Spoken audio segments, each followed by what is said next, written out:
I started this YouTube channel 4 months ago, which means I've been playing and collecting Magic the Gathering cards for about 4 months. And I get a lot of questions as a small YouTuber about how much money I have spent on Magic the Gathering. So today I'm giving you guys a full breakdown of how much money I've spent and how much money I've earned from reselling cards so far. While I'm sharing my experiences, please make sure to go down in the comments down below and share your thoughts. If you're new here, subscribe to the channel, and everyone give this video a thumbs up because it helps that YouTube algorithm. And now, let's start with how much money I have spent on Magic the Gathering so far. Alright, let's first start talking about how much money I spent. Now, a couple quick disclaimers. All the prices you see here are in Canadian dollars. Before anyone comments, that's really expensive.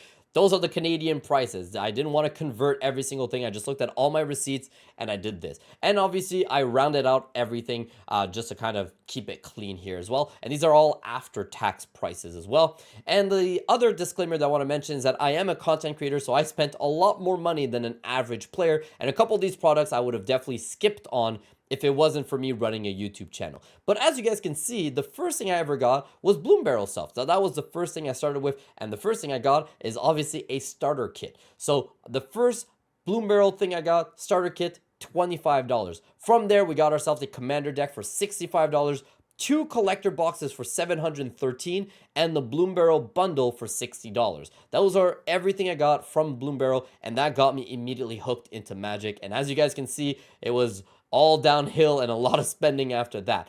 We jumped into Duskmourn next, and I got myself the commander deck, which is the Valgavoth one. I don't remember it's Group Slug, I think is what it's called, for $55. This we actually got that 4-pack, which was $210 or something like that for a 4-pack, and we split it 4 ways. So I got one, and then 3 of my friends got the other ones. By the way, before I forget, every single one of these products, I have unboxings and reviews of them on my channel. So please, if you're new to the channel, go back and watch every single one of these videos if you're curious to see what my thoughts are on every single one of these products. The only thing that there's not a video on YouTube is the Outlaws Thunder Junction Commander deck for $32. So a friend of mine found on Facebook Marketplace, someone was selling a used version of all 4 Commander decks for $100 or $120. So me and my friends basically split the pot, bought all 4 of those Outlaws Thunder Junction decks, and we share them. So we actually don't own one. We have all 4 of them for all 4 of us, and we kind of just rotated, but we each paid $32 from there. After that, I jumped into Duskmourn. We got ourselves the bundle for $60, 2 more collector boxes for $735, the Festival in a Box Magicon, which is $425, and this is why I want to take a pause. If I was not a YouTuber, that $425 is without a doubt the one thing I would have skipped on. And even now, I kind of even regret it as a content creator. I'm not a big fan of the stuff that I got in it. I was really excited about it when I first got it, but I still have a bunch of boosters of the mystery boosters, and I haven't even finished opening them up yet, and I'm not like excited to get into it. I will still open them. Maybe my thoughts will change once I've opened all of them, and maybe I'll get more exciting cards, but the things I've found so far wasn't really what I wanted. Anyways, back onto it. So that was the Festival in the Box. Next, we got ourselves the Duskmourn Nightmare bundle, another big pass in my opinion for $170.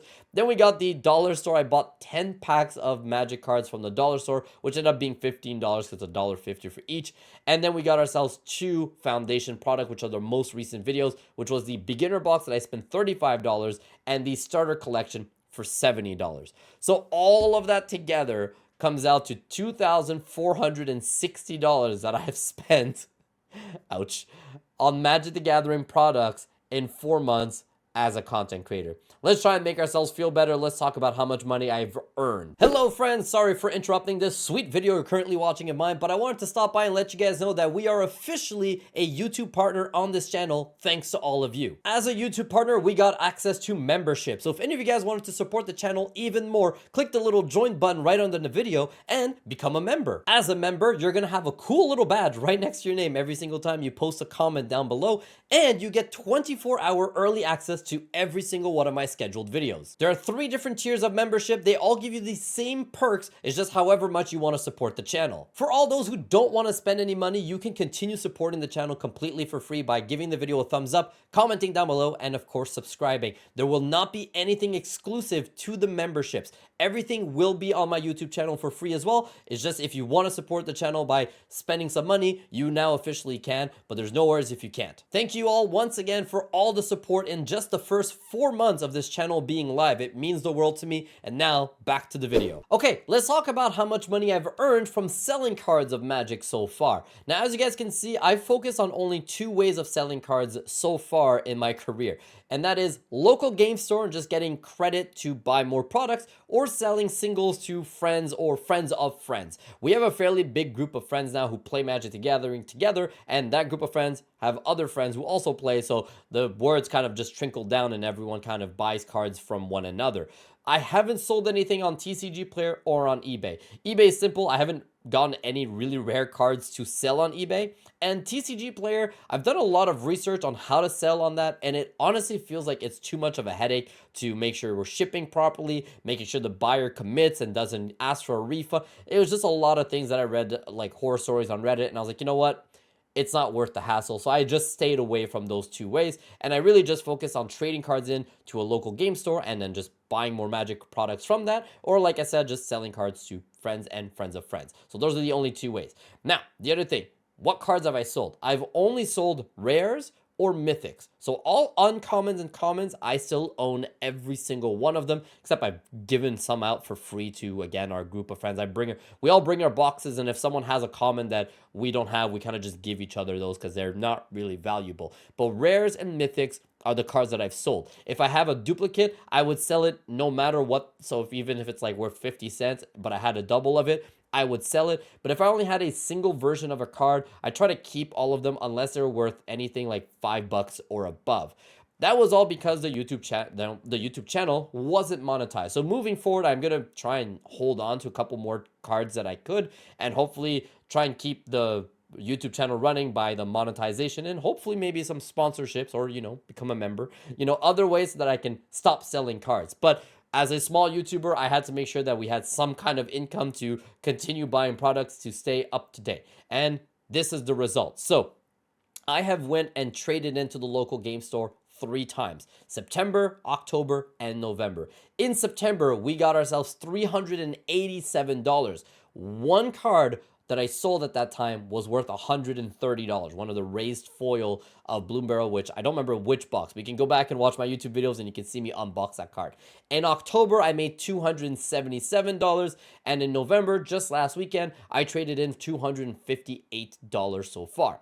Whereas selling just cards to friends, I've sold $79 worth of cards in August, $28 in September, $55 in October, and $51 in November, for a grand total of $1,135. So fairly low, but I'm honestly okay with it because I got to keep a lot of the products. So now let's talk about the final total and the difference. As you guys can see, the total that I spent was $2,460. The amount I've earned from reselling is $1,135, which means that from out of my pocket directly, I have spent $1,325 on Magic products in 4 months, which not as scary as that $2,400 at first, but still a very big number. So before we end the video, I do want to share a couple more notes with you guys. From the money that we've already spent, we actually still have 30 boosters to open. 21 mystery boosters, 6 collector boosters, and 3 play boosters from Duskmourn. So hopefully by the time I open all of those up, we might find a couple more rare cards that will help us with the amount of money I've earned. On top of that, I do have a couple more rare and mythic cards that I did keep that I'm still kind of debating whether or not I want to sell, including Meathook Massacre 2, that I actually got 2 of them, and when I checked, they're both valued at about 20 bucks each. So if I decide to sell those 2, that's another $40. But I think I want to keep them because I think they're really cool. And I have a couple other cards that are worth like $10, $15 that I haven't really made up my mind, but it would have added to the how much I've earned if I were to count them. I just didn't count them because I kept them. So that's very important to note, that this gap is missing a couple little things there. Now, a lot of people are probably going to ask me, was it worth it? And the answer is, yeah, I think it was really worth it for me because I had a lot of fun opening all of this for the channel. So on top of just getting a lot of cool stuff, I actually get to share my experience of opening up these packs with every single one of you. And I want to continue sharing those experiences because I'm not done. We're going to be getting a Foundations collector box very soon. We got the Marvel content on the way, which, by the way, if you guys don't know, in Canada, Canada Post is on strike, which means that my Marvel stuff has stopped being delivered. So I gotta wait, I don't know how long. So if you guys were excited about me unboxing the Marvel cards from Secret Lair, that's unfortunately not coming anytime soon for me, and it breaks my heart. But in the meantime, I'm going to be going to the local game store to get some Foundations content, maybe a collector box or anything like that. So we got some stuff. Do I recommend anyone does this? Absolutely not. Unless you are a content creator, you should stay away from buying and spending as much as I did. And even like selling stuff, as you guys can see, you're never going to really make all your money back. I would honestly say I feel like I've been very, very lucky with the amount of money I've already earned because I hear so many people will lose so much more money with that. I kind of feel really lucky. I'm not someone who's planning on keeping one card for 10 years in hopes of it being worth thousands. I'm going to get it and sell it immediately and try and get my money back so that I can kind of keep it going. And I feel like it's been working really well for me so far, but I don't recommend it for anyone else. It's been great for me, and I recommend that all of you guys just watch the channel and watch me spend my money, but please don't spend your money on every single one of these products. What products you should spend on? Well, you should watch the channel and see what I think of every single thing. Thank you guys so much for watching this video. I hope you guys enjoyed. Leave your comments down below, subscribe, give the video a thumbs up, and I'll see you guys in the next video, which I don't know what it's going to be. We'll find out together. Take care. Bye-bye.